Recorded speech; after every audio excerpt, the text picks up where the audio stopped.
He begins with a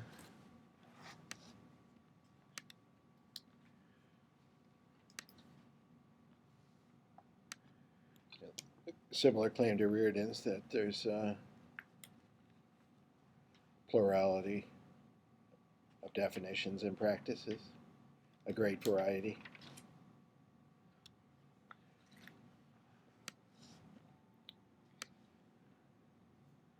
Then he, in a search for commonality, suggests we look at the three major components of education: the content, the method or form of communication, and the organizational structure.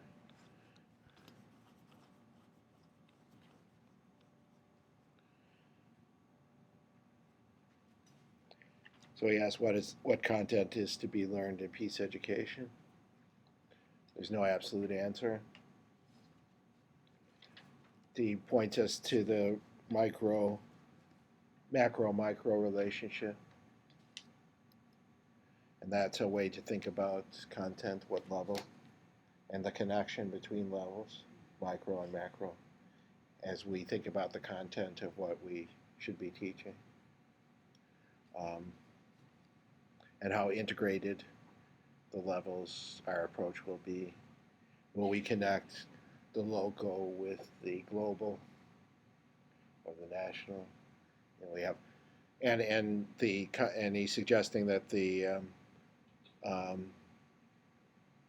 content be problem-oriented, problem-focused in peace education, and that it lead to also involve some kind of reflection on action, either before or after the action. So more of a praxis idea. But how we integrate the macro and the micro is a key question for choosing the content, and to what degree they're integrated. Is the emphasis more on an individual level, or is it on a neighborhood level, or is it on a national level or international level? We'll define, in a very significant way, we'll define the content, the curriculum of the peace education approach. And there are some programs that are solely macro. We're going to focus on understanding how war breaks out, and how to prevent war. Some approaches are conflict resolution at the individual level or the small group level. And the question of how do we connect those two? Or local poverty connected to the global economy, and how the global economy works, or the availability of food, nutrition, connected to the global agricultural market, and the seed production, and the monopoly of seeds, so that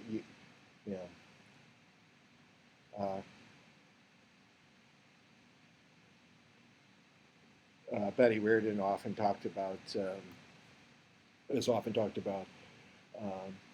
zooming in and then zooming out, zoom in and then zoom out, and that if you keep on doing that, you don't want to just be focused on the small, on the micro, or just focused on the big picture. You want to zoom in and out. You want to connect the micro to the macro and the macro to the micro. And the more you're able to do that, the more powerful the understanding is. And that might also serve to reduce the ethnocentricity that's there in education so much. Yeah. Helping out with a lot of social studies classes, and it's so focused on the U.S. But then when they're teaching about other countries and other people, they're treated like the other, and it's these one-off situations. And I think it would be really useful to micro situations in different countries and then relate it on a macro level. Yeah. Whether it's violence against women or against gay and lesbian people, it happens in different ways around the world. That prejudice is there. Yeah. Unfortunately. Connect that to human rights, humanitarian law. Yeah, there's then it really becomes powerful. I think, to make those connections. And in the design of curriculum, that's an very important consideration. And and it's related to taking multiple perspectives as well in the curriculum. Because we teach about poverty, we teach sometimes about these poor people in other countries that are so impoverished and they don't have running water and they don't have this and they don't have that and they don't have health care. And there's rarely an attempt to say, well, it doesn't happen here either. There's a huge gap here that nobody seems to talk about. And It's very true.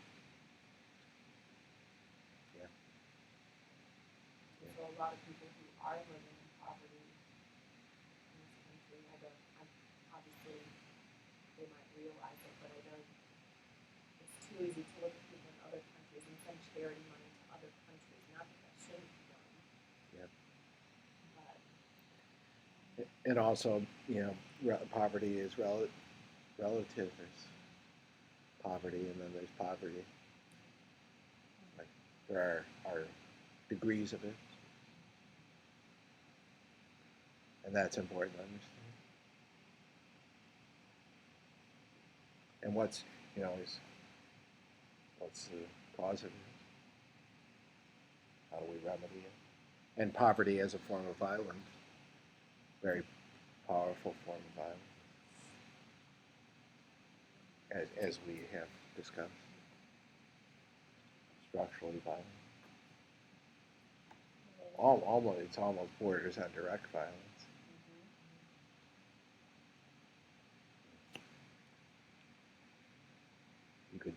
People die every day of poverty. In essence. and then they just voted to take, what, 40 million over 10 years of incomes now. And that wasn't a secret attempt.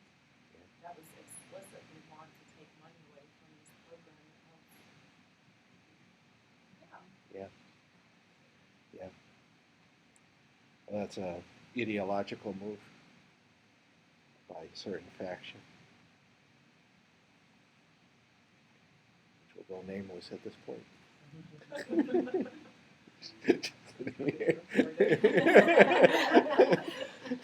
I couldn't resist that. Yeah.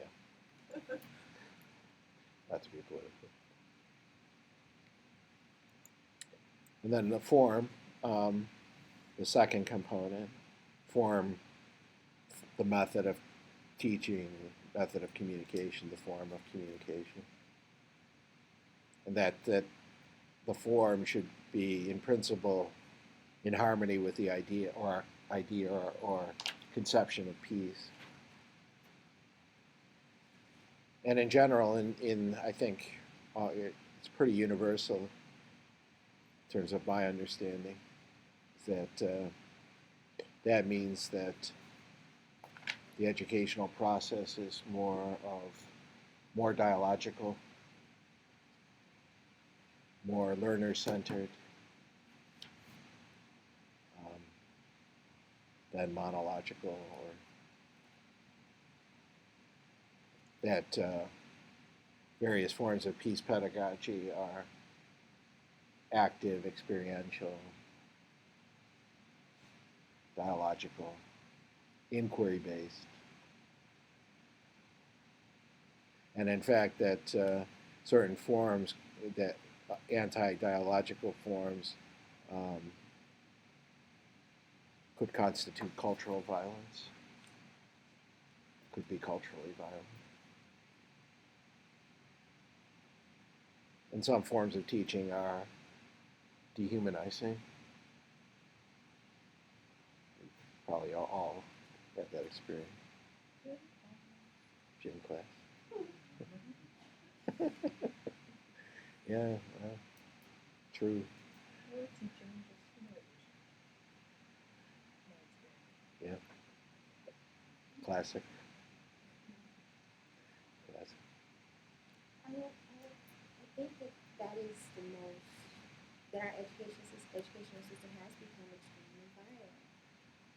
When you have a student that doesn't have the wherewithal or the means to understand a lesson, you don't have the teachers that are equipped to actually take the time to do something particular for that child or help that child, don't really understand the social factors, and then you penalize the child and they don't have, you get an F. You get an F, but what if the ability isn't there?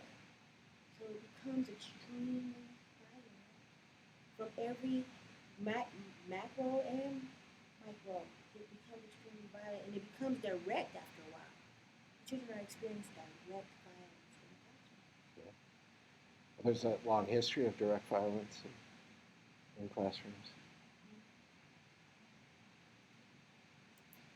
A standard pedagogical method used to be to carry the teacher carrying around a switch, a ruler, a cane, paddle.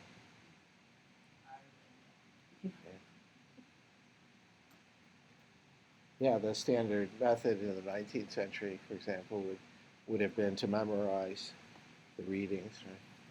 You'd come to class, and the teacher would ask you to recite from memory the reading. You make a mistake, they'd hit you with their cane or paddle or whatever was available. And but there are subtler forms of punitive pedagogy.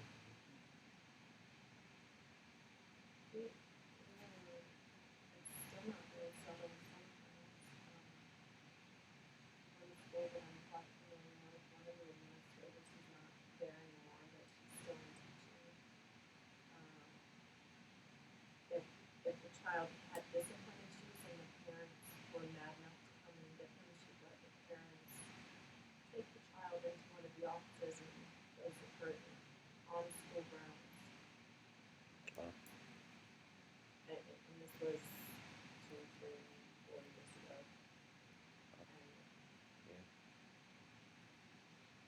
It's troubling. And there weren't enough people that had my reaction to it. I can't believe she has a teaching license still.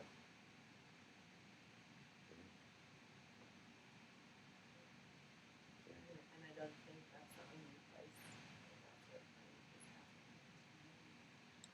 All the time in our charter schools, even at charter schools, as well as in local schools. Not so much in our public schools, but the violence in our public schools is policy driven.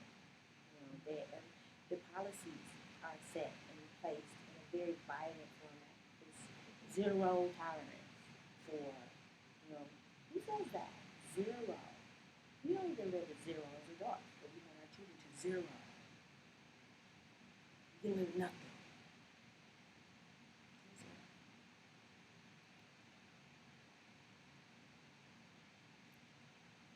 It's like your earlier example of the shirt out example. Zero tolerance for having your shirt untucked. And then to go further, to understand that this young man was sitting in his chair in his classroom when the dean came into the classroom, asked all the children to stand up, and those 3 that had their shirts untucked stand up in front of your class, sign this paper that you violated the school rules.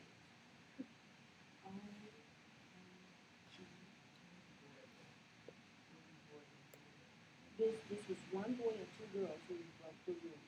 But understand, they were sitting down when the dean came in, dressed in uniform, compliant, in class. The shirt came out when they stood up. Exactly. Which is Mm-hmm. apt to do. Yeah. So it happened to be Happens my to son. me all the time. So I served Saturday school with him. I sat in on Saturday school. And you said the dean, when you went to see him in his office, stood His up shirt- and his his shirt shirt came was out too. Did he join you on Saturday morning?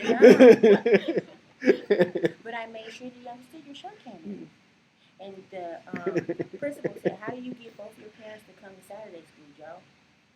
I said, "I'm serving the penalty for him because I wasn't a senior."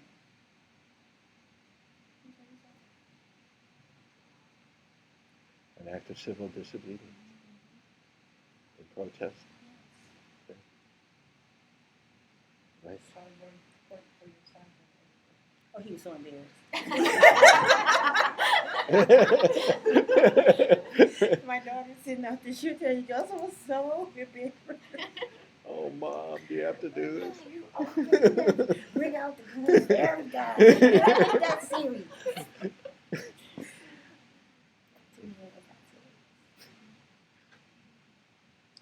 He'll appreciate it one day. Not tomorrow, but not today. But he never doubts that he did wrong. He didn't do wrong. And he will never doubt that because. And the kids that were sitting there were looking like, "How are your parents here?" And I was like, "Good morning" to the children as they walked in. Good morning. I was like, "Mom, please." God, I can't stand her. He'll be praising you at some awards ceremony as an adult for some social justice, some. He'll be telling that story. Yeah. Yeah. On the flip side, I had a kid that was flipping tables one day because he was mad about something, and I was listening to the mom cuss us out down the hallway, and she told me, "Kid, you didn't do anything wrong." Yes, kid, you had to throw the desk to another child. Let's go with the shirt untucked. You're not doing wrong. That was wrong. Yeah. But and that's part of the difficulty with this. We can implement stuff in the curriculum and do our best with historic justice in the schools. But if they're getting 16 hours at home, If you give that to me.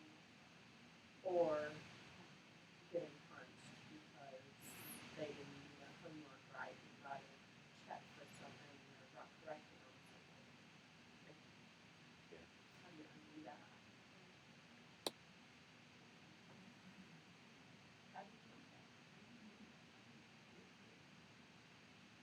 Well, I think that a lot of our grants, federal grants, are written without the population that it is going to affect sitting at the table. So there's no education that goes on. When you write 1.5 or $5.5 million grants to see if mentoring really works for youth that are troubled in gang affiliation, areas of gang affiliated areas. The youth are sitting at the table. The parents are sitting at the table. Many of the parents don't know that infractions follow their kids.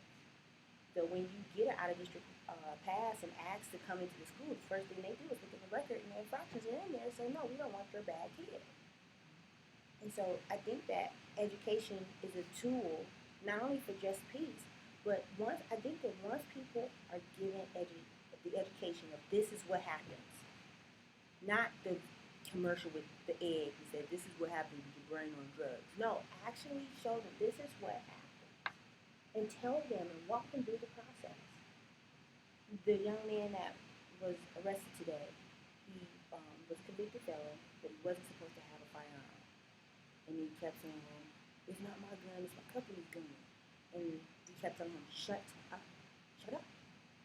Because you don't want to say my or company and gun in the same sentence. One, there was not a whole lot that was found when they raided the home. So you're not going to go do any serious time. But if you keep talking, and the first thing that they say to you is you have the right. Really? Come on. But people, when they don't know, they don't know. Ignorance of the law. Ignorance of peace.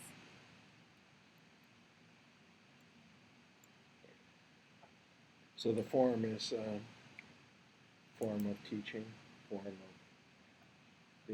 the educational form is, one could even focus there, and that would be a powerful focus.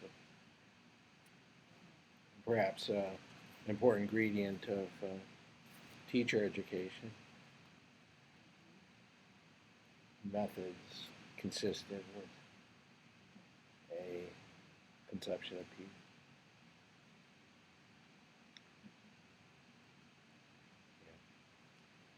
Because, well, how we teach is as important as what we teach.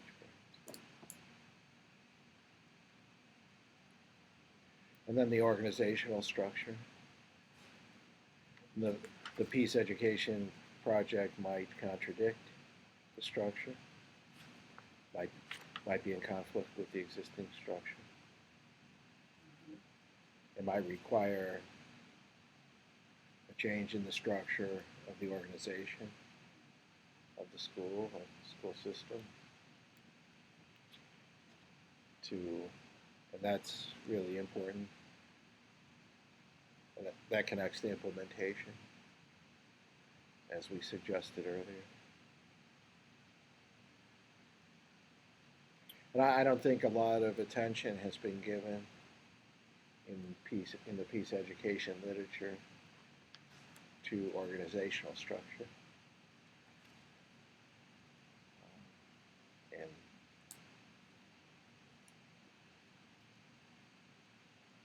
it would, a comprehensive peace education approach would affect administration and kind of leaders and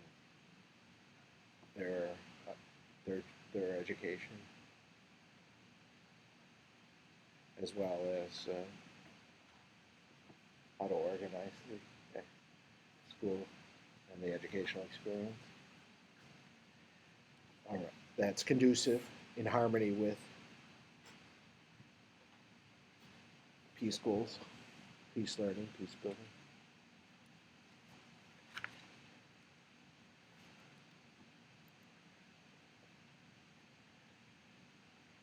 There are other, Haavelsrud identifies 3 components. I think there are more. And before we get to that, his conclusion is, in general, peace education involves the principles of problem orientation and participatory decision making. And they need to be implemented simultaneously. And then he leaves us with some questions. How would the content influence the form? How could the form influence the development of the content? What is the impact of the organizational structure on content and form? What may be the impact of educational activities on future organization?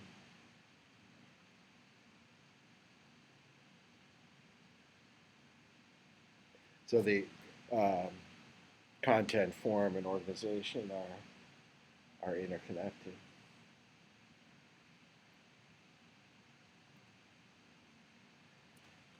And along these lines, I developed a framework, a little more detailed. It's incomplete,